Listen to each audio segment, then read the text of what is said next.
Dakilang Panginoong Diyos, aming Yahuwah, pinupuri ka namin at pinasasalamatan at sinasamba.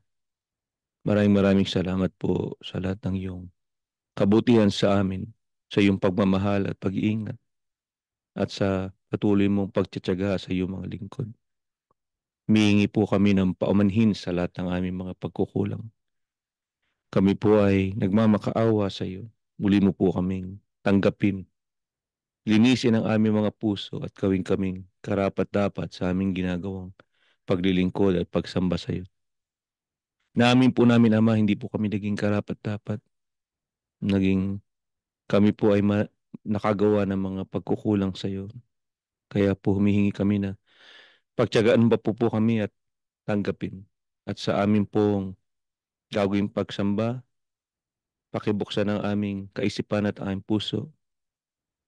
Pag-aralan po namin ang iyong mga salita, pagbigay sa amin ng inspirasyon, ng gabay para po kami ay makapagpatuloy sa aming paglilingkod. Paanong basbasa mo po ang iyong lingkod na gagamitin pong kasangkapan upang maipahayag ang iyong mga salita. Naway gabayan mo po ang iyong lingkod. Gabayan mo po ang bawat isa sa amin na lagi po naming maalaala ang iyong mga kautusan. Pagalingin mo po ang mga may karamdaman, basbasa mo po ang bawat isa sa amin. Ingatan po kami sa mundong ito at nawa, Ama, pakitanggap mo po ang aming nakayanang handog. Basbasa mo po kami sa araw-araw. Ang lahat ng ito po ay aming hinihiling sa pangalan po lamang ng aming dakilang tagapagligtas, ang Panginoong Yahushua. Amen.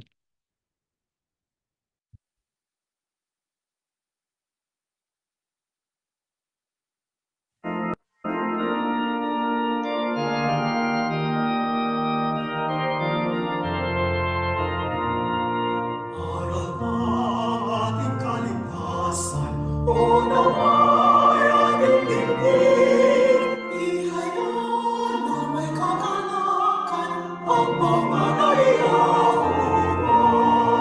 Magsinawit ng pagpupuri sa pag-ibig ng Ama. Iinay mong tunganan niya ang Panginoong Yahushua.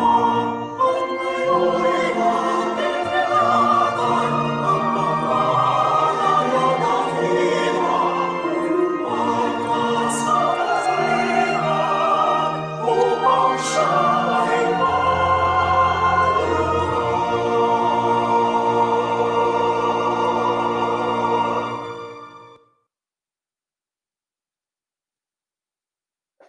Sa nakaraan nating pagsamba, ay atin pong natalakay ang tungkol sa pananampalataya.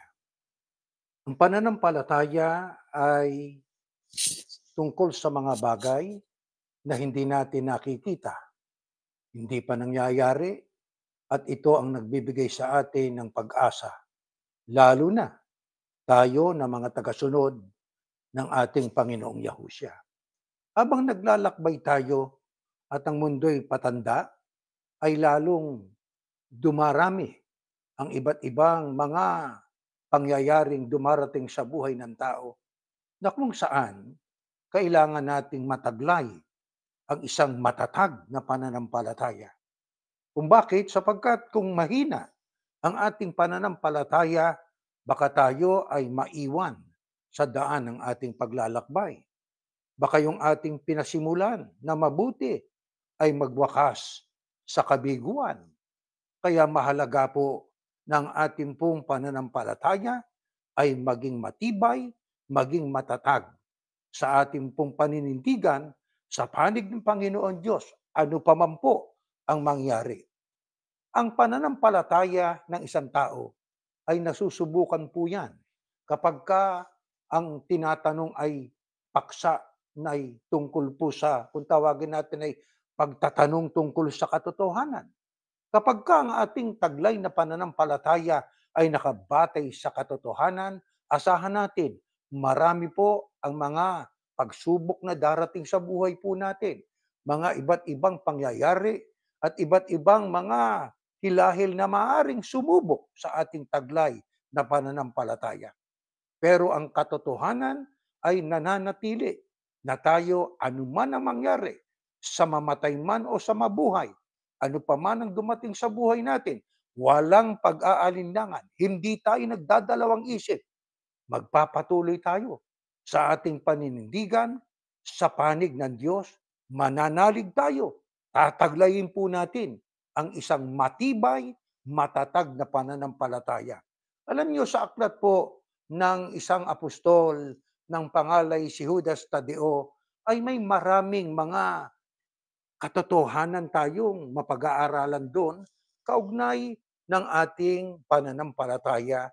At hindi lamang yon, pati na rin sa mga iba't ibang kadahilanan na maaring sumubok sa katibayan o katatagan ng ating pananampalataya. Kaya ayon po kay Apostol Tadeo, ano ang kanyang paalaala sa mga tagasunod ng ating Panginoong Yahushua tungkol sa pananampalataya? Basahin po natin ang unang talata sa ating pag-aaral sa pagsambang ito.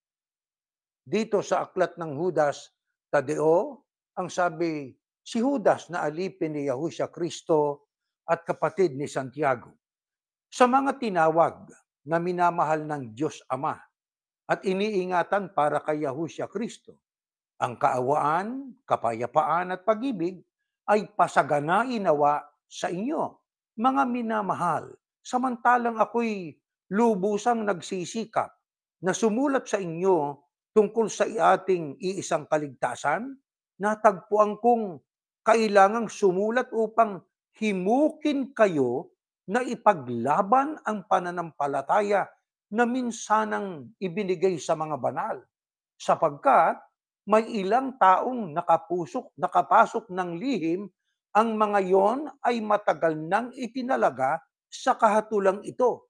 Mga hindi makadiyos na kanilang pinalitan ng kahalayan ng biyaya ng ating Diyos at itinatatwa ang kaisa-isa nating pinuno at Panginoon na si Yahushua Kristo.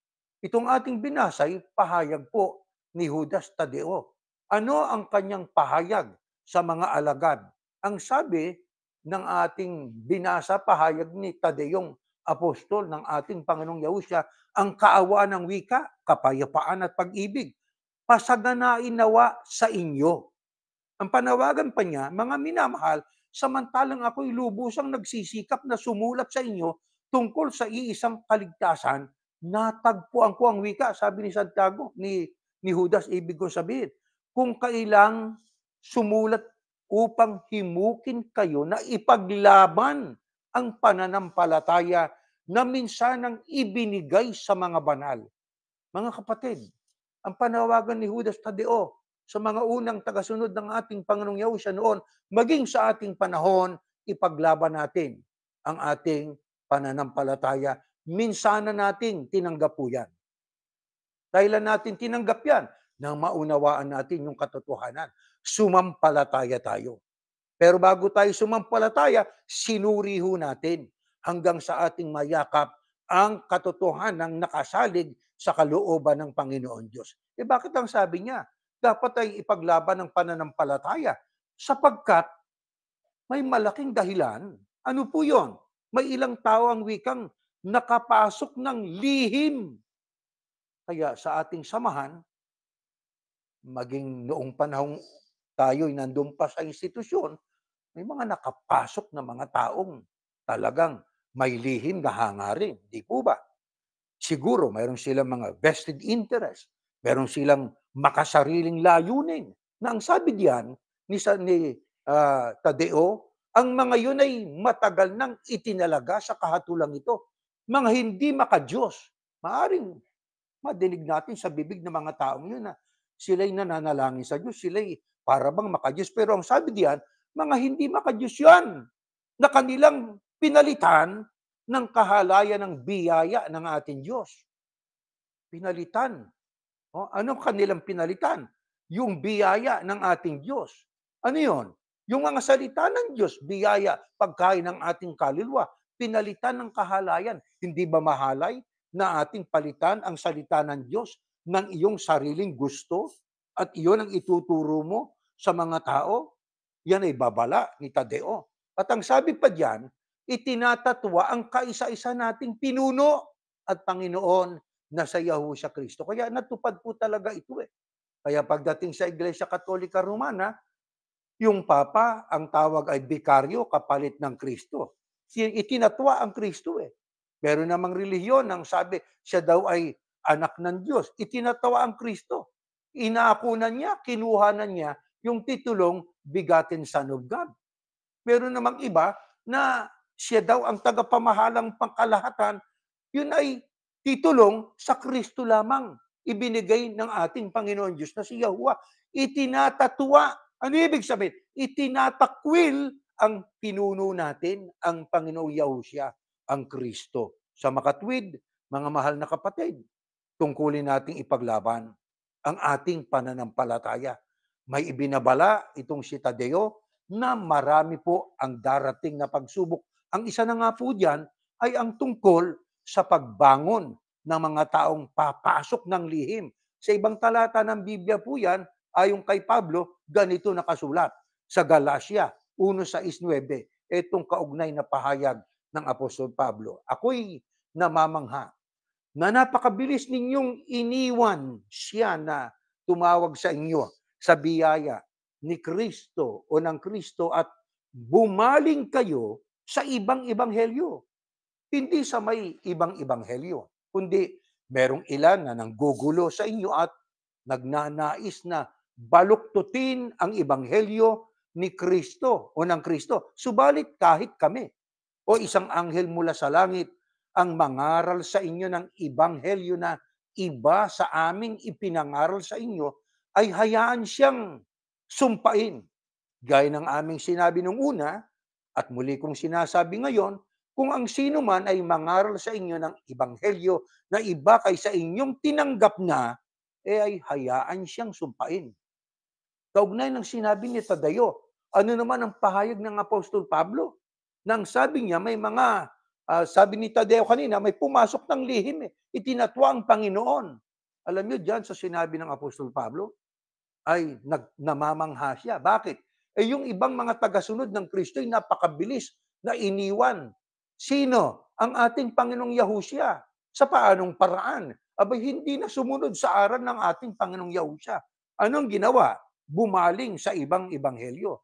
Iba bang, pag sinabi bang ibang ebanghelyo, iba pang Biblia? Aba, hindi ibang Biblia. Talagang Biblia ang hawak. Kaya ibang ebanghelyo sa sentidong iba na ang kanilang itinuturo. Pinabaluktot na ang ebanghelyo ng Kristo. Kaya kung sinabi ng Kristo sa kay Apostol Pablo sa Efeso 6:1, igalang ang magulang, mahalin ang mga magulang. Merong magtuturo na parang sabing mahal nilang magulang nila, pero sa gawa, iba ang nakikita. Kung mahal mo talaga magulang, ang magulang inaalagaan. Ang magulang ay inaaruga. Sapagkat ang magulang na tumatanda, alam naman natin, bilang na ang panahon. Di ba? Sabi nga, halos patungo na sa takip silim. Ganon. Pero yung iba, nasasabing sila'y makadiyos, pero ang gawain nila'y kaibayo doon sa nakasulat sa Biblia. Kaya nga, ibang helyo eh. Bakit? Ang kanilang itinuturo na nakasulat sa Biblia ay iniiba nila, binabaluktot nila. Katulad halimbawa ng na ang Kristo daw ay Diyos. Ang ginagawa ng ibang mga sumali ng Biblia ay palibhasa, mayroon silang bias. Nang isalin nila ang Biblia, abay, ang sabi nga roon na ang Kristo'y nasa anyong Diyos. Abay, nagsalin yung isang pare at ginawa, ang Kristo'y Diyos. Sipin ninyo, doon sa Bibliang salin ng magandang balita, salin ng Katoliko at Protestante. Samantalang sa dating salin, ang Kristo'y nasa anyong Diyos. Yun ang tamang salin. Nasa anyong Diyos. Bay nang magsalin sila, binaluktot. Ang sabi, bagamat ang Kristo'y Diyos, ginawa ng Diyos. Kaya yan ay laganap sa panahon po natin. Hindi naman katakataka. Bakit? Doon sa sulat ng lingkod ng Diyos na propetang si Jeremias ay sinabi na rin doon na sa pamamagitan ng kanilang panulat ay binago ng ibang mga mangangaral ang mga salita ng Diyos. Binaluktot. Kaya magiging mapagmatyag tayo. Kaya tayo gumagamit ng pagsusuri. Pinaghahambing-hambing natin ang mga iba't ibang salin ng Biblia.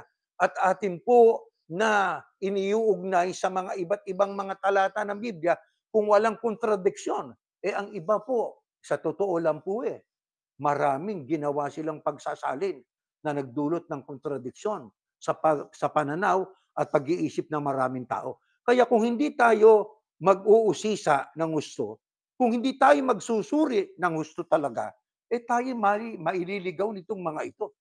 Kaya ang sabi po diyan ng Apostol Pablo kahit kami, sabi ni Pablo, o isang anghel mula sa langit ang mangaral sa inyo ng ebanghelyo na iba sa aming ipinangaral sa inyo, hayaan siyang sumpain. Kaya mga kapatid, isinama ng mga apostol pati yung kanilang sarili. Maging sila, kapag sila'y nangaral ng ebanghelyong iba kaysa kanilang ipinangaral na natutunan nila sa Kristo, bay itakwil kahit pa anghel Kaya mga kapatid, sa bahaging ito ng ating pag-aaral, mahalaga talaga na tayo ay mapagsuri. Hindi basta tayo ay nakikinig at kung ano man ang sabihin ng mangangaral, maging kami po na ginagamit ng Diyos na kasangkapan para maipahayag itong mga salita ng Diyos na ito ngayon sa ating pag-aaral, sinusuri din po ninyo. Di ho ba? Bakit? Sapagkat mahalaga ng ating matanggap yung pong pananampalatayang tunay. Doon tayo magpapakatatag. Doon tayo maging matibay sa ating paninindigan. Ano ang paalaala pa nitong si Judas Tadeo kaugnay nung kanyang pagpapalakas ng pananampalataya ng mga tagasunod ng Kristo at para sila'y bigyan ng awareness tungkol sa mga bulaang mangangaral. Ito, pakinggan natin. Next slide po. Ganito nakasulat. Kahit alam nyo na, gusto ko pa ring ipaalaala sa inyo na kahit iniligtas ng Panginoon ang mga Israelita sa pagkaalipin sa Ehipto, sa bandang huli ay pinatay niyang ilan sa kanila dahil hindi sila sumampalataya sa Kanya. Ito'y itigil muna natin. Ito'y mga kausap ni Tadeo ay mga tagasunod ng Kristo sa unang siglo. Ang sabi niya, kahit alam nyo na, kapatid, may alam na itong mga ito. Pero gusto ko pa rin ang wikang ipaalaala sa inyo. Anong ibig ipaalaala ni Tadeo sa mga nakakaalam na mga tagasunod ng Kristo noon? Ang sabi niya, kahit iniligtas ng Panginoon ang mga Israelita sa pagkaalipin sa Ehipto, sa bandang huli ay pinatay ng Diyos ang ilan sa kanila. Bakit? Hindi kasi sila sumampalataya kay Yahuwah, eh. Kaya tayo man ay gano'n din. Maaaring tayo'y alam na natin ang mga aral sapagkat ipinaalam na sa atin, may ginamit ang Diyos na kasangkapan. Inililigtas tayo ng Panginoon Diyos, di po ba? Eh baka sa bandang huli naman, ay baka matulad tayo sa ilang mga iniligtas ng Diyos mula sa pagkaalipin sa Ehipto na pinatay din ng Diyos dahil sa nawala yung pananampalataya nila sa Diyos. Kaya anong sabi ni Tadeo, tuloy natin, alalahanin nyo na rin ang mga anghel na hindi na natili sa dati nilang kalagayan, kundi iniwan yung kanilang lugar. Ginapos ng Diyos ang mga yon na mga kadenang hindi mapuputol at ikinulong sa napakadilim na lugar hanggang sa araw ng hahatulan sila. Alalahanin nyo na rin ang nangyari sa Sodoma at Gomora at sa mga kalapit na bayan nila. Katulad ng mga anghel na yon, gumawa sila ng lahat ng uri ng kalaswaan, pati na ng kahalayan sa hindi nila kauri. Pinarusahan sila sa walang hanggang apoy bilang babala sa lahat. Ganyan din ang mga taong nakapasok sa inyo ng hindi ninyo namamalayan o namalayan. May mga pangitain sila na nag-uudyok sa kanila na gumawa ng kahalayan sa sarili nilang katawan. At dahil din sa mga pangitain yun ay ayaw nilang magpasakop sa kapangyarihan ng Panginoon at nilalait nila ang mga makapangyarihang nilalang. Mga kapatid, kaugnay ng pahayag nitong si Tadeo na apostol ng ating Panginoong Yahushua, paano niya ipinarating pa sa mga unang mga tagasunod ng Kristo ang babala at ang panghihikayat na sila'y maging matatag sa pananampalataya? Ang sabi po diyan, alalahanin ng wika nyo rin ang mga anghel, mga binigyan ng Diyos ng karapatan, binigyan ng biyayang galing sa Diyos. Pero sila po ay hindi man na malaging tapat sa Panginoon Diyos. Iniwan yung lugar kung saan sila inilagay ng Diyos, eh. Alalahanin nyo rin ang wikang Sodom at Gomorrah. Hindi lamang yon, pati na rin ang kalapit bayan nila. Alam natin ang kasalanan po ng Sodom at Gomorrah. Kaya nagkaroon ng kasalanang tinatawag na sodomy, lalaki sa lalaki, babae sa babae. Di ho ba? Eh yan ang kasalanan noon. Kaya nilipol ng Panginoon Diyos ang Sodom at Gomorrah, pati na rin ang kalapit na mga na bayan. Eh ganyan din ang nangyayari sa panahon natin ngayon. Di ho ba? Eh ang sabi nga sa Biblia, dalawa lang ang nilalang ng Diyos na gender, isang lalaki at isang babae. Aba sa panahon natin ngayon, nauso na ang napakaraming gender. Mga kapatid, ang tanong, sa tingin ninyo, ang Diyos ay natutuwa sa ganyang ginagawa ng mga tao? Tiyak na hindi. Di po ba, mga kapatid? Ang sabi nga po diyan sa talata ng Biblia, ganyan din ang mga taong nakapasok sa inyo nang hindi ninyo namalayan. Kaya sa loob din ng samahan ng mga tagasunod ng Kristo, may mga lihim na pumasok, hindi namamalayan. Ngayang mga yan ay nag-uudyok sa kanila, yung kanilang mga pangitain, di umano, ay may pangitain daw sila. Ay, itong mga taong ito, dahil sa pangitain nakita nila, ay nakagagawa sila ng mga kahalayan. Di ba? Mga pangitain yun na ayaw nilang magpasakop sa kapangyarihan ng Panginoon. Kaya may ganyang mga tao eh. Nilalait nila ang makapangyarihang nilalang. Kaya ang iba ngayon eh, may nakikita ninyo sa Facebook, may tao dong nangangaral eh, Amerikano siya eh, sa street, di ho ba? May iba nang sabi, "Hoy, sira ang ulo mo. Ayaw naming makinig sa'yo. Ayaw naming pakinggan yan. Gaano katotoo yung tinuturo mo?" Aba, yung tao matyagang nangangaral pa rin eh. Kahit na minumura na, kahit na nilalapastangan na, pero tuloy pa rin siyang nangangaral. Di ho ba? Ano lamang ibig sabihin? Ba, yung taong yon, hindi man natin kasama yon sa ating pananampalataya, abay matatag yung kanyang pananampalataya sa kanyang paninindigan, di lalo ho tayo. Sapagkat tayo ang itinirang labi.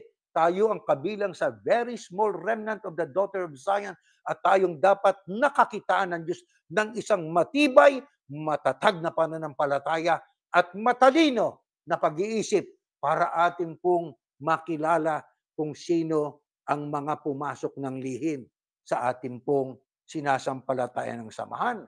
Tuloy pa natin ang pahayag. Mayroon pang karugtong itong pahayag ni Judas Tadeo dito po sa 9 hanggang aklat po ng 11. Ayan, kahit na si Mikael na pinuno ng mga anghel ay hindi nanlait ng ganoon. Sapagkat nang makipagtalo siya sa diablo, kung sino sa kanila ang kukuha ng bangkay ni Moises, hindi siya nangahas umakusa ng may panlalait. Sa halip, sinabi lang niya, sawayin ka ng Panginoon. Pero ang mga taong ito ay nanlalait sa mga bagay na hindi nila naiintindihan. Mukhang ito ay makakapag-relate tayo nito. May mga nanglalait sa atin, hindi naman nila naiintindihan. Katulad nung ating pagka tinatawag natin at binabanggit yung pangalang Yahuwah at Yahusya, pinagtatawanan nila tayo. Nilalait tayo. Di po ba? Kung ano-anong pinagagagawa at kung ano-anong binabanggit sa pangalang Yahuwah. Kung ang iba, Yahuwawawahu, ginaganon nila. Paglapas tangan po yun eh. Di ho ba? Sila ang mga tao, ayon diyan kay Tadeo, na kung yan ay noon ay nakita ng mga alagads noong unang panahon, maging sa panahon natin, may mga taong nanlalait sa mga bagay na hindi nila naiintindihan. Tulad ang wika ng mga hayop na hindi iniisip ang kanilang ginagawa. Maisipin ninyo, ang mga taong itong mapanglait sa hindi nila naintindihan ay itinulad sa mga hayop. Di ba? Wala silang ibang sinusunod kundi ang likas na damdamin nila na siyang nagdadala sa kanila sa kapahamakan. Nakakaawa. Nakakaawa ang sasapitin ng mga taong ito dahil sinunod nila ang ginawa ni Cain. Ano ba ginawa ni Cain? Pinatay yung kapatid. Di ba? Kaya yung mga tao na ikangay hindi sumunod doon sa utos ng ating Panginoong Yahusya, mapapahamak din. Ano ba nangyari kay Cain? Di ba't napahamak din? Ano pa sabi? Tinularan din nila si Balaam dahil kahit alam nilang mali ang ginagawa nila, patuloy pa rin nila itong ginagawa dahil nasilaw sila sa salapi. Naku po, kung may Balaam noon, mas maraming Balaam ngayon sa panahon natin. Bakit? Dahil po sa silaw sa salapi, ano ginawa nila? Aba, iniwan yung pananampalataya. Iniwan yung tama. Niyakap yung mali. Bakit niyakap yung mali? Kasi may salapi roon eh. Kaya sa panahon natin, napakaraming mga ngaral na after lang sa kwarta. Walang bukang bibig kundi salapi. Walang bukang bibig kundi pangungwartang nasa isip. Di ba? Ganyan ang mga tao, lalo na sa panahon natin ito, bago dumating ang Kristo. At ang sabi pa dyan, tulad din ni Cora, naghihimagsik sila laban sa Diyos. Kaya sila'y parurusahan ding tulad niya. Kung ganon, mga kapatid, dyan sa aklat ni Tadeo, marami tayong natututunan na mga aral tungkol sa salitang pananampalataya. Lahat ng yan ay bunga ng pananampalataya. Ay, di ba? Hindi sila nanatili doon sa pananampalataya na nakabatay sa kalooban ng Panginoon Diyos. Katulad ni Cain, katulad ni Balaam, katulad ng ilang kabilang sa bayang Israel, na nang sila'y mapalaya, nung mapalaya, ang ginawa ng iba ay hindi na sumampalataya sa Diyos. Di po ba? Kaya sila'y pinatay. Ano katunayan? Noong si Moises nga nasa aklat ng Sinai para tanggapin yung 10 utos ang mga Israelita sumamba na doon sa guyang ginto. Kaya pinatay sila ng Diyos. Pero iniligtas sila mula sa pagkaalipin sa Ehipto. Tanong, ganito rin ba ang pahayag ni Pedrong Apostol? Kaugnay ng mga huwad, na mga guro at kawalan ng pananampalataya, kaya sila'y mapapahamak? Pakinggan natin. Ikalawang Pedro, ganito nakasulat. Ito ho, kahit nga ang mga anghel ay hindi kinaawaan ng Diyos nang nagkasala sila. Sino yung mga anghel na yon? Di yung mga anghel na kasama nitong tala sa umaga na gusto pang lampasan ng Diyos. Na sila'y inihugo sa lupa, naging Diablo Satanas kasama yung kanyang mga anghel. Di ba? Mga fallen angels. Sa halip, itinapon sila sa malalim at madilim na hukay para roon hintayin ang araw ng paghuhukom. Yung mga anghel na yon, kasama na, nakareserba na sa araw ng paghuhukom. Kaya nakabilanggo na sila sa malalim at madilim na hukay. Ang hinihintay na lang nila araw ng paghuhukom para sila'y gawaran ng parusa. Tuloy pa natin. Hindi rin kinaawaan ng Diyos ang mga tao noong una panahon dahil sa kasamaan nila, kundi nilipol silang lahat sa baha. Sino po yun? Aba, alam kong alam na natin ito. Pero tuloy natin, narito sagot Tanging si Noe na nangaral tungkol sa matuwid na pamumuhay at ang 7 niyang kasama ang nakaligtas. Yan ay mga talata ng Biblia na nagbibigay sa atin ng kaalaman na mahalaga rin ang lumang tipan para tayo matuto sa mga nagdaang pangyayari. Gaano karami nalipol noong panahon ni Noe? Napakaraming tao. Wawalo lang ho. Di ba? Ang naligtas Si Noe, asawa niya, 3 anak niya, at 3 manugang. Di ho ba? Mga kapatid, kakaunti o hindi kakaunti? Kakaunti. Kaya yung mga iba na nagyayabang, ang dami na namin sa bilang, ang dami na mga umanib sa amin. Ang sabi ng Biblia, sa mga huling araw na ito, maraming bulang propeta ang babangon, marami silang madadaya. Okay, sige, pagyabang nyo na dami nyo. Mas marami ang sabi, marami ang tinawag, kokonti ang pinili. Doon tayo sa kokonti. Ito pa, basahin pa natin sa 6.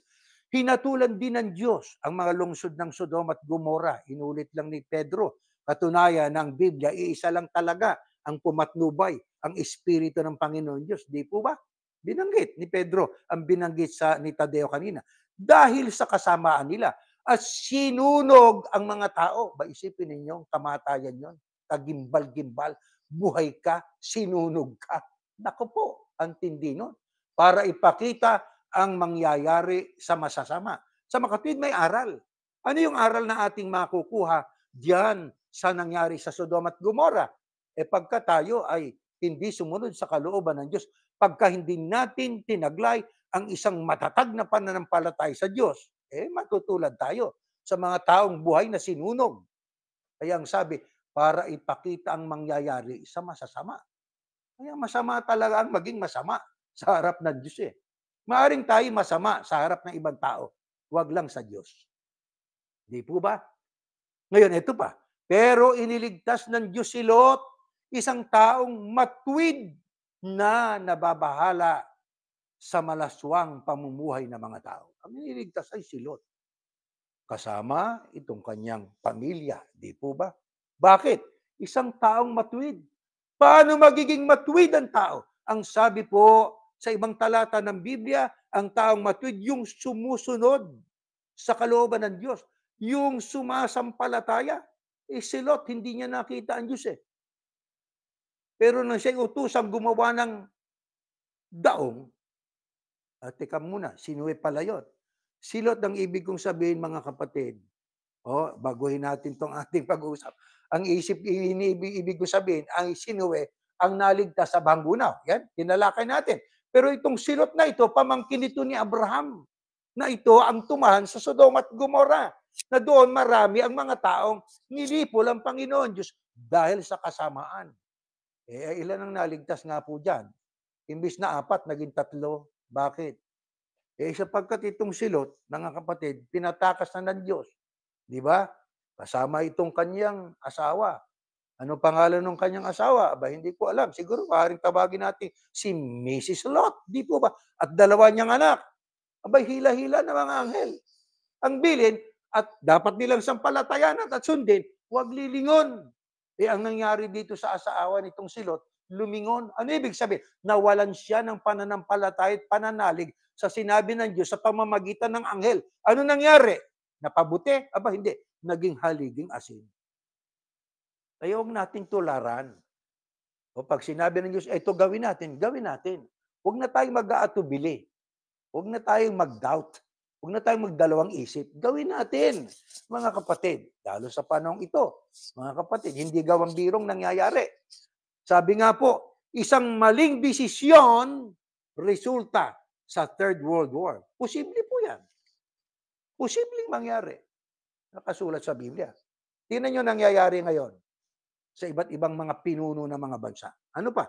Kaya makikita natin na alam ng Panginoon kung paano iligtas sa mga pagsubok ang mga matuwid. Nakikita ninyo? Ang Diyos ang magliligtas sa mga pagsubok sa mga taong matuwid at kung paano parusahan ang masama. Parurusahan niya lalo na ang mga sumusunod sa masasamang nasa ng kanilang laman at ayaw magpasakop sa Kanya o sa Diyos hanggang sa pagdating ng araw ng paghuhukom. Kaya itong mga tao na ayaw naman po talagang magbago, kahit na sila'y relihiyoso, alam nyo, kahit relihiyoso, pero kung mali naman po, ibig sabihin, labag sa kalooban ng Diyos, ang pagiging relihiyoso ay magiging walang saysay. Mawawala ng kabuluhan eh. Kaya ang sabi ng ibang talata ng Biblia, ang pagsamba nila sa akin ay ano? Ay walang kabuluhan. Bakit? Nakasalig at nakabatay sa aral at utos ng tao. Kaya sa ating mga pagsamba, tinitiyak natin kung ang ating pagsambay nakasalig at nakabatay sa katotohanan. Bakit? Pagka hindi nakabatay sa katotohanan, ang ating paglilingkod ay hindi natin pakikinabangan. Di ba? Walang kabuluhan eh. They worship me in vain. Pagsamba na pero walang kabuluhan sa harap ng Diyos sapagkat ang Diyos ay napaka-partikular pagdating sa aral. Ano pa sabi? Ang binabanggit kong mga huwad na guro ay mayayabang at mapangahas. Nako po, ito'y totoong-totoo ito eh. Noon, panahon ni Tadeo, maging sa panahon natin. Mas grabe sa panahon natin ngayon. Hindi lang ilan, ang dami niyan. Mga guro na mga huwad, peke. Ano sila? Mayayabang at mapangahas. Ano ibig sabing mapangahas? Aba, hindi na titulo mo, aagawin mo pa eh. Nangangahas ka. Hindi mo papel ang magtatala ka para ang tao'y takutin. Pag hindi ka nakatala rito, hindi ka ligtas. Pag hindi ka nakatala rito, hindi ka itatala ng Diyos sa langit. Mga tao ang wikang mga huwad na guro, mayayabang at mga mapangahas. Hindi sila natatakot lapastanganin ang mga makapangyarihang nilalang. Kaya mga kapatid, yan ay ating naliliwanagan na mga katotohanan ito ay nagtuturo sa atin na tayo laging pumirme sa katotohanan at maging aware sa pagdami ng huwad na guro. Mga kapatid, paano pa inilarawan ni Judas Tadeo itong mga huwad na mga guro na dapat nating makilala? Ito, pakinggan po natin. Dito po sa aklat ng Tadeo 12 hanggang 16, ganito nakasulat.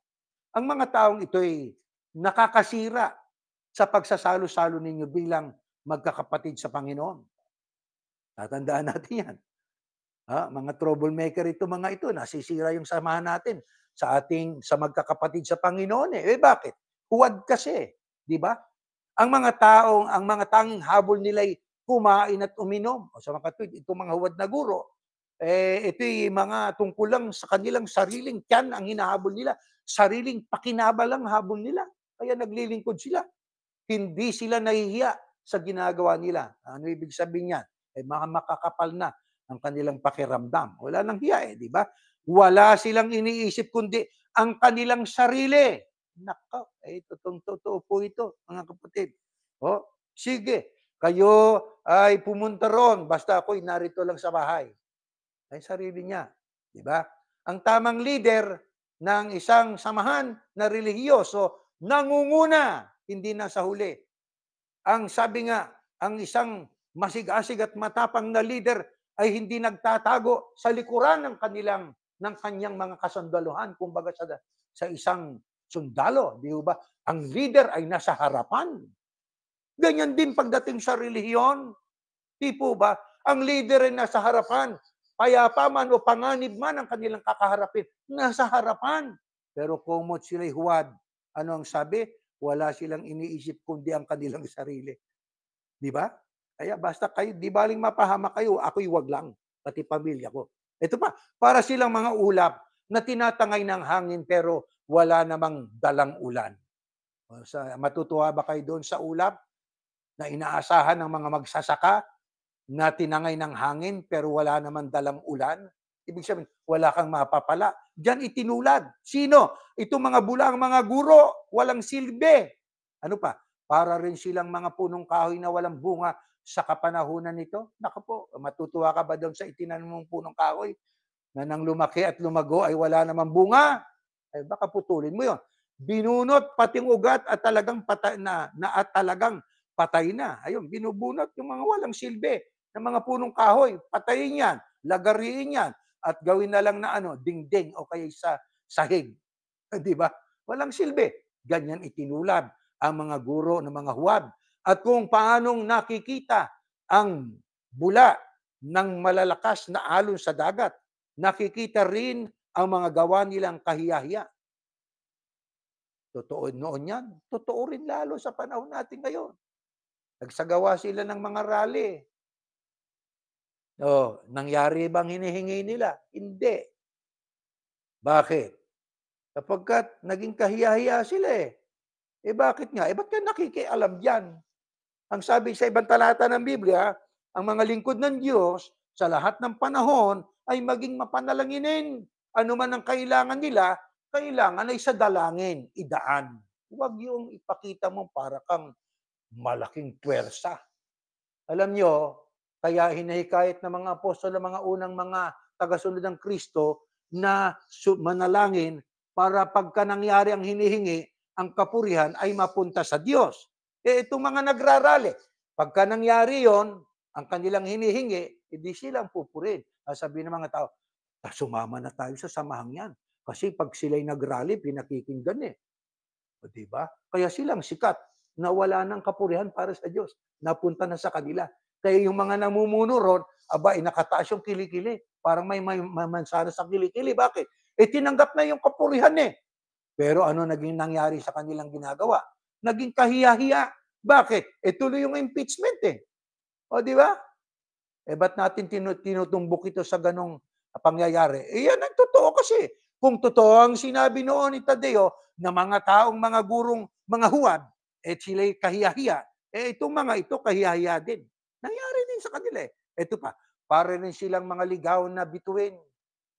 Itinakda sila ng Diyos para sa napakadilim na lugar at mananatili sila roon magpakailanman. Si Enoch, na kabilang sa ikapitong henerasyon mula kay Adan, ay may propesiya tungkol sa kanila. Sinabi niya, makinig kayo, darating ang panahon, ang Panginoon nakasama ang libu-libo niyang mga anghel para hatulan ng lahat at parusahan ng mga hindi kumikilala sa Diyos dahil sa masasama nilang gawa at masasakit na pananalita laban sa Kanya.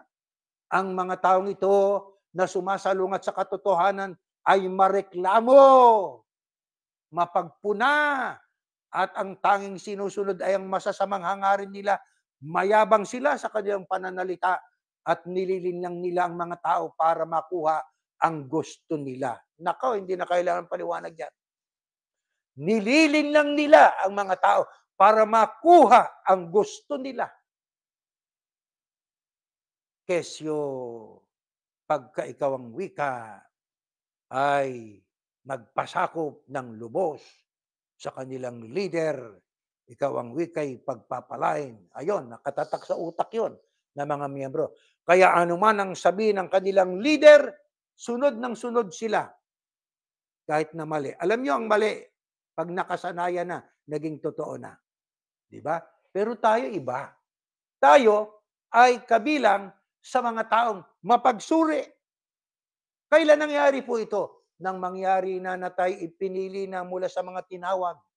Kaya hindi katakataka ng mga tinawag ay naka-stuck na lang sa kanilang mga aral. Paikot-ikot na lang sila ron. Yung mga pinili, dinagdagan ng mga aral. Mga aral na noon ay hindi natin alam, pero dito ipinaalam sa atin ng Diyos. Mga kapatid, dapat nating ipagpasalamat ito sa ating dakilang Ama. Di po ba?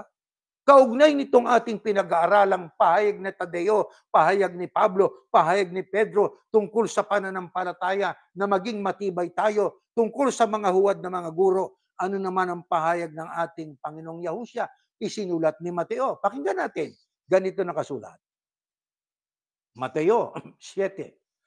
Mag-ingat kayo sa mga huwad na propeta. Pag sinabing huwad na mga propeta, katumbas na mga huwad na mga guro, mga huwad na mga peke, na mga tagapagturo ng relihiyon.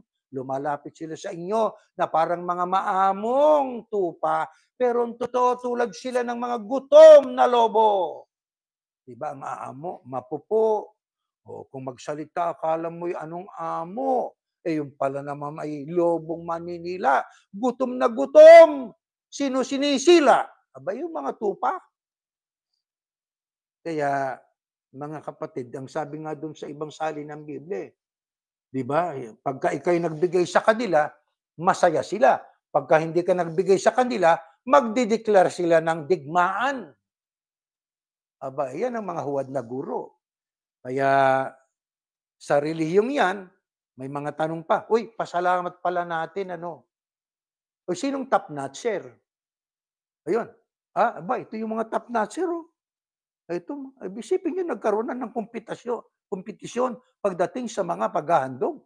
O sino naman ang mga below, yung pinakamababa, yung tisod sa abuloy? Ito yung mga ito, oh. Isipin ninyo, mga kapatid. Ano yan? Aba, hindi na tama yata yan, ah. Bakit? Sapagkat ang sabi, pagdating sa paghahandog ay magbigay tayo ng pusang loob, masaya sa ating kalooban, sapagkat iniibig ng Diyos ang nagbibigay ng masaya. Walang palakihan dito. Kaya sa atin, gusto nyo mag-abuloy, bagaman alam natin tungkulin natin yon, mag-abuloy kayo, ayon sa gusto ninyo. Ako, mag-aabuloy ako ng ayon sa gusto ko. Dito ang pag-aabuloy sa iglesia ni Yahusha ay minsan lang sa loob ng isang linggo. Minsan lang tayo sumasamba eh. Wala namang abuloy doon sa podcast natin eh. Sa kanila, ang mga sabi nga nila sa mga pare noon, nung tayo nasa Iglesia ni Cristo pa, walang bigong kilos ang mga pare na hindi humihingi ng upa, binyag may upa, patay na ay may upa, ay mga pagdarasal may upa, mga nobena may upa. Ngayon, sa iglesyang pinanggalingan natin, ang daming mga handugan. Nakakatakot yun. Hindi lang 10% eh. Sobra sa 10%. Ba't natin na pag-uusapan yan? Doon nakikilala kasi yung huwad eh.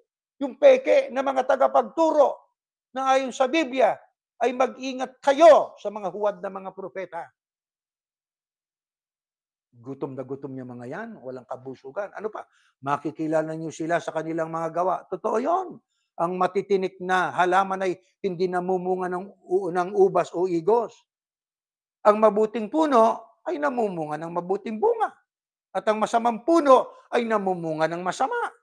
Ang mabuting puno ay hindi namumunga ng masama at ang masamang puno ay hindi namumunga ng mabuti. Ang lahat ng punong hindi namumunga ng mabuti ay pinuputol at itatapon sa apoy.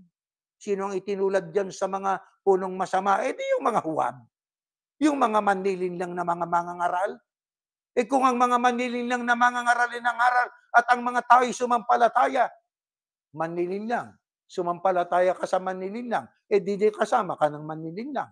Katulad niya ng binabanggit sa ibang talata ng Biblia, kung ang namumuno'y bulag at ang kanyang pinangungunahan ay mga bulag, pareho silang mahuhulog sa sa hukay. Yan ang sinasabi ng Biblia. Lahat ng punong hindi namumunga ng mabuti, pinuputol at itinatapon sa apoy. Kaya nga, makikilala niyo ang mga huwad na propeta sa kanilang mga gawa. Kaya mga kapatid, tingnan natin ang mga gawain. Hindi sa sinasabi, doon sa ginagawa. Di po ba?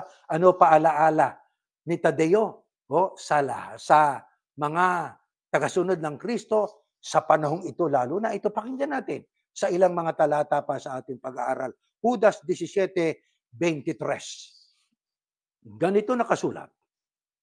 Ngunit lagi ninyong tandaan, mga minamahalang sinabi ng mga apostol ni Yahushua Kristo na ating Panginoon. Sinabi nila, sa mga huling araw, ito yung mga huling araw panahon natin, darating ang mga taong mapanlait ng tanging sinusunod ay ang masasama nilang hangarin. Alam na natin yan. Silang mga taong gumagawa ng paraan upang masira ang pagkakaisa ninyo. Tandaan natin, ang kaisahan ay sa Diyos. Pagka mayroong pumasok na huwad, sisirain niyang kaisahan na yan. Makamundo sila na makamundo. magtayo ng ganito. Sabi ng Diyos, hindi ako tumatahan sa mga gusaling gawa ng kamay ng tao, pero sila matigas ang ulo. Kaya ang sabi doon sa bandang huli sa gawa, pag tinuloy nyo basa, matitigas ang ulo ninyo. Hindi ako tumatahan sa gusaling gawa ng kamay ng tao. Gawa pa rin sila ng gawa eh. Ano ibig sabihin? Makamundo. Bakit? Property kasi yun eh. Anong nandun sa property? Kwarta. Di ba? O kahon. Ano laman ng kahon? Titulo. Ano pa sabi? At wala sa kanilang banal na espiritu, ngunit mga minamahal. Ayan ang panawagan. Magpakatatag kayo sa inyong banal na pananampalataya. Lagi kayong manalangin. Hindi lang minsan.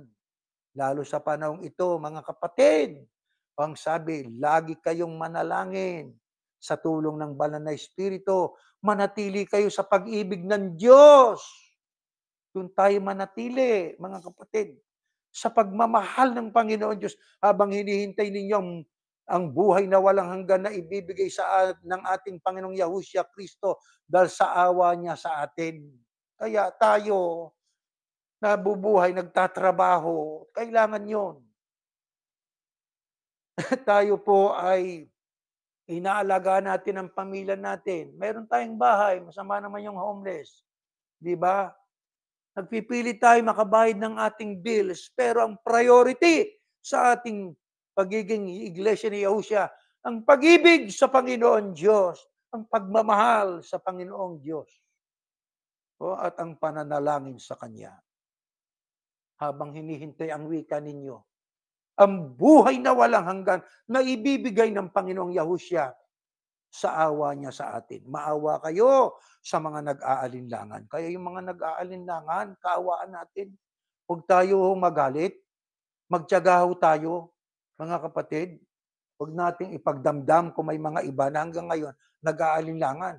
Tulungan ninyong iba na maligtas sa kaparusahan, na para bang nagliligtas kayo ng isang bagay na masusunog na. Di ba totoo yun, mga kapatid? Nagliligtas ka ng tao o bata na malapit ng masunog. Yun ang damdamin na dapat mapasa atin. Para kanino? Sa mga nag-aalinlangan. Kaya huwag tayong magsawa. Di ba? Sapagkat kung tayo pinagsawaan ng Diyos, hindi tayo kasama rito sa very small remnant. Kaya panalangin at gumawa ng paraan, makarating ang ebanghelyo sa ating mga mahal sa buhay at mga kaibigan. Maawa kayo kahit sa mga taong napakasama. Aba, isipin nyo, kahit napakasama. Kaya sa atin naman, sa ating podcast, maging sa pagsamba natin, kung mayroon tayong pinupunang mga leader ng relihiyon at mga gawain po nila, hindi sapagkat galit tayo, hindi po eh. Hindi tayo galit. Alam ng Diyos po yon. Doon sa aral na masama, doon tayo nagagalit. Lason kasi ng kaluluwa yun eh. Kaya ang sabi rito, kahit napakasamang tao, kaawaan nyo. Pero mag-ingat kayo sa masasama nilang gawa. Kaawaan natin yung masasama, pero at the same time, mag-iingat tayo sa kanilang gawain masama. Bakit? Baka pati tayo po ay mahawa eh. Kasuklaman ninyo kahit na ang damit nilang nadumihan ng kasamaan nila. Bilin at mga tagubilin ng Apostol Tadeo na ito'y galing sa Panginoon Diyos, na ito'y kahayagan na dapat tayong maging matalino, maging matatag, maging mapanalanginin sa ating Panginoon Diyos. Ano sabi naman ni Pablo tungkol niyan? Kung kaugnay nitong sinasabi ni Tadeo. Next slide sa Efeso 6:18, ganito nakasulat. Pakinggan natin. At manalangin kayo sa lahat ng oras, sa tulong ng banal na espiritu. Kaya ang panalangin talaga eh. Hinihikayat tayo lagi doon. Kaya mga kapatid, kung meron tayong dapat na pagigihin, yung pananalangin sa bawat sandali, sa lahat ng oras. Nagagawa ba natin yon, mga kapatid?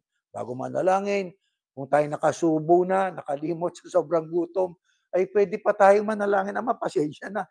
Sa sobra kong gutom, napasubo na po ako, nakakain na ako, nakasubo na ako ng pagkain na hindi ako nanalangin sa inyo, pero nananalangin po ako sa inyo, Ama.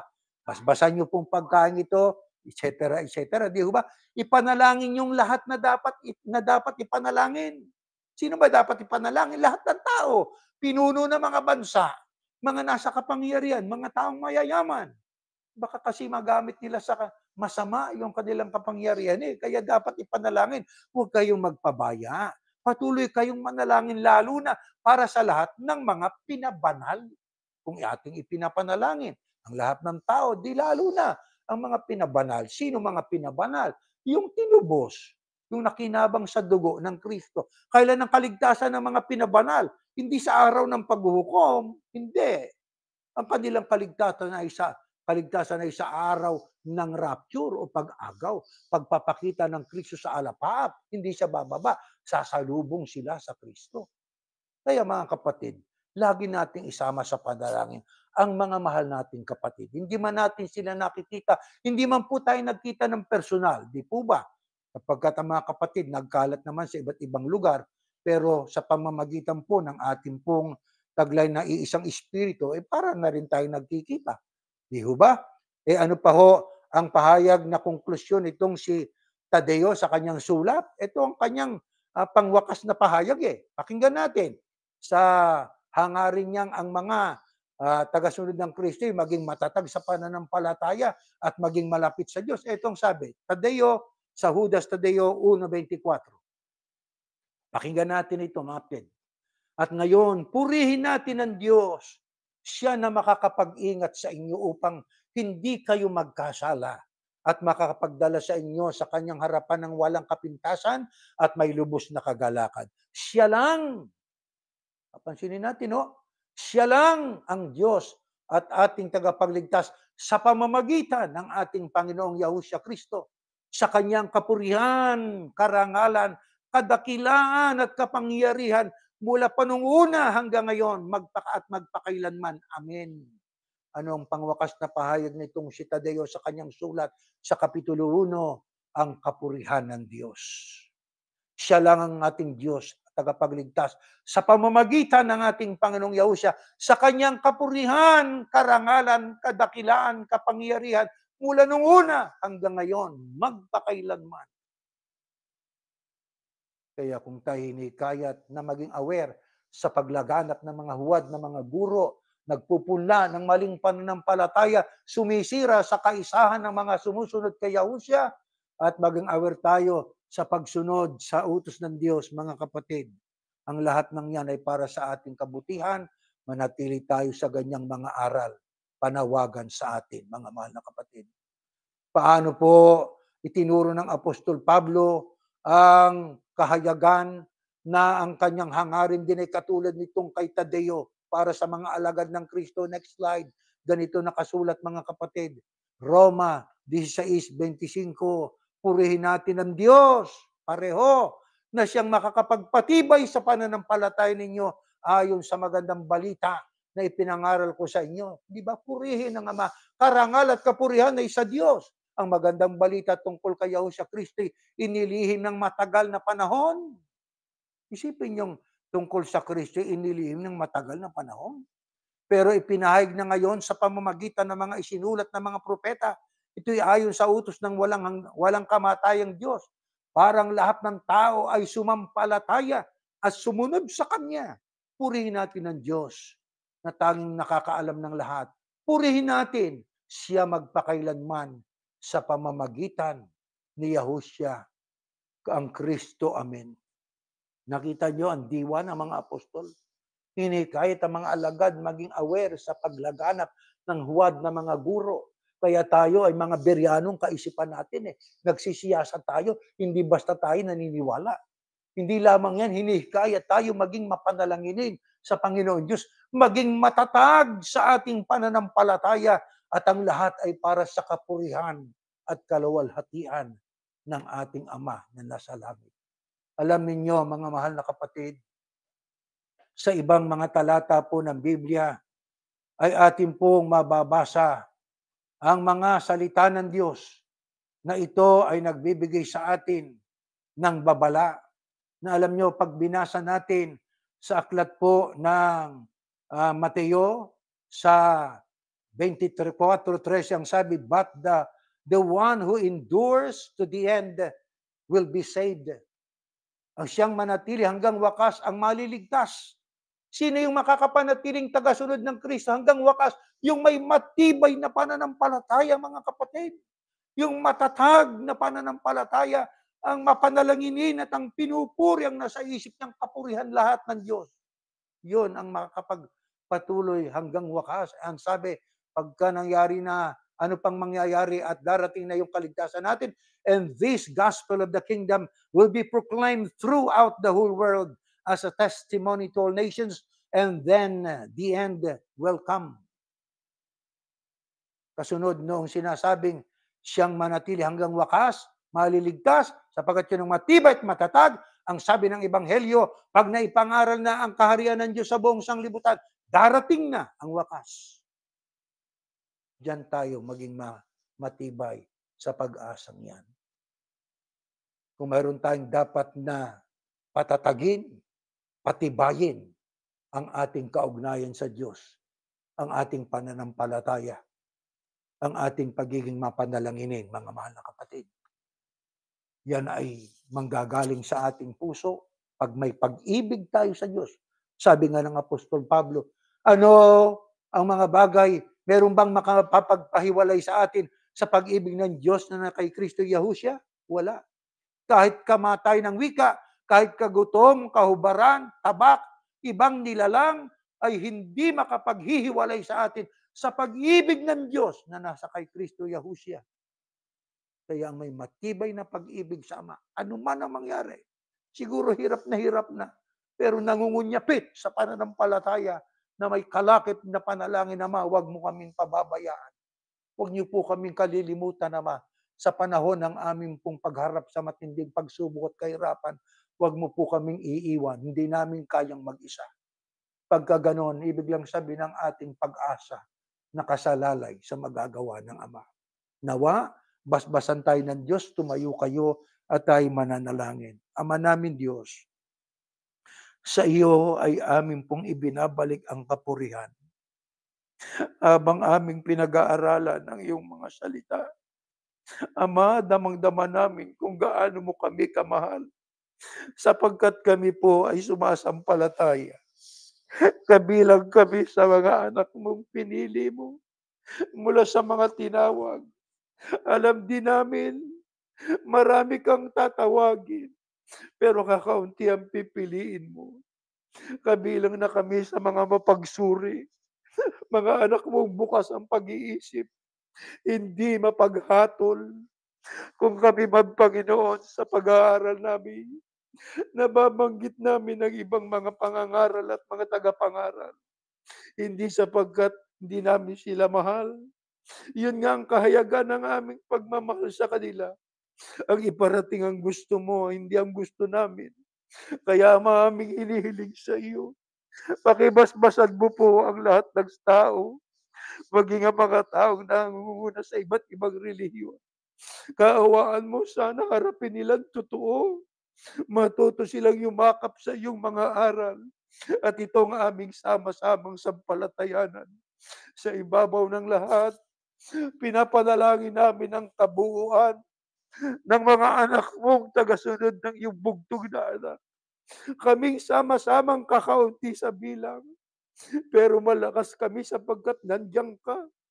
Malakas kami sapagkat may pinatitibay mo kami. Purihin ang iyong pangalan. Niluluwalhati ka, Ama, ng aming mga kaluluwa. Meron pa kaming isang inihiling bago namin tapusin ang aming panalangin ngayon. Kung kami man ay babawian mo ng buhay, ipabaon mo sa amin, Ama, ang maliwanag na pag-asa, ang kasiglahan ng paglilingkod namin ngayon. May kinalaman sa aming kaligtasan pagdating ng panahon. Namin pag hinihingi sa iyo, basbasan din ang aming mga apo, ang aming mga anak. Huwag sana silang magumon sa gawain ng mga taong sa mundong ito. Mag-iba sila ng landas at sama-sama kaming magpamilya. Darating ang panahon na kami po'y sasalubong sa iyong bugtong na anak. Iyon ang aming kaligayahan. Yun ang aming kagalakang labis na aming sinasampalatayanan. Purihin ka, Ama. Ibinabalik namin sa iyong kapurihan. Mamalagi kaming nagbabagong buhay sa lahat ng sandali ng panahon na aming pamamalagi sa mundong ito. Umaasa kami, dininig mo na kami sa ngalan po ng iyong anak, ang Panginoong Yahushua, na aming tagapagligtas. Amen.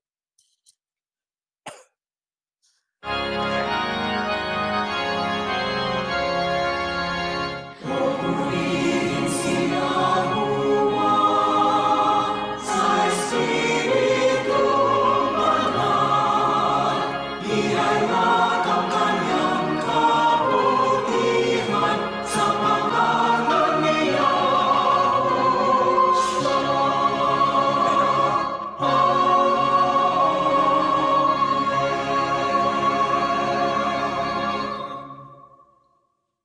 Ang biyayang pagliligtas ng Panginoong Yahushua, ang pag-ibig ng Amang si Yahuwah, at ang patuloy na paikipisan ng Espiritu Santo, siya nawang sumaating lahat ngayon at magpakailanman. Amen. Mga kapatid, meron tayong mga tagubilin po. You can share our website at www.churchofyahushua.org, which contains our declaration of faith and links to the latest worship service and videos. At saka patuloy natin po na ipanalangin ang lahat ng mga tao, lalo na po sa panahong ito, at maging ang mga tao na sa kapangyarihan, na tayo po ay mabuhay pa ng nasa mapayapa, na naaayon sa kalooban ng Diyos at may magandang kondukta. Umaasa po kami na yan po'y maliwanag at aming kayong inaanyayahan sa ating podcast po tuwing Webes. Alas 9 po sa oras sa Jacksonville, sa Eastern Time, at sa Pacific Time naman ay alas 6 ng hapon. Umaasa po kami na ito'y maliwanag sa ating lahat. Hanggang diyan po at tayo natatapos.